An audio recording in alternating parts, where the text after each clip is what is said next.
Face mare surpriză lui tata. El crede că am dat foc la coșul de gunoi. Să vin odată, sunt pregătit aici cu apa să arunc, când vine să arunc. Să arunc direct apa în coșul de gunoi. Să vin odată.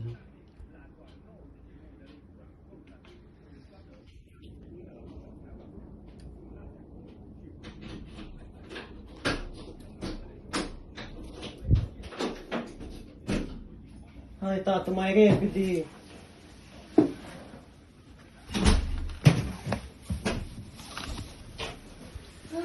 Ce-ai făcut?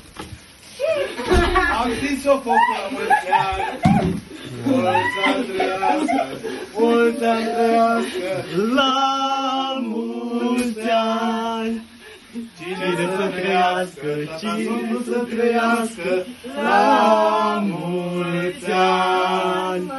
La mulți ani, să fii sănătos! Uite aici, asta. Aoleu, mulțumesc și Dorința, așa. Gata.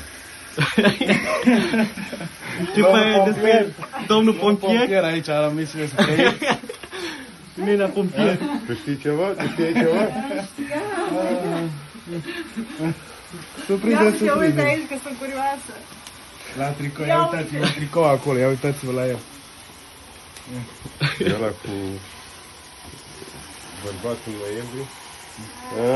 Comisarul Moise greu de ucis. Comisarul Moise greu de ucis.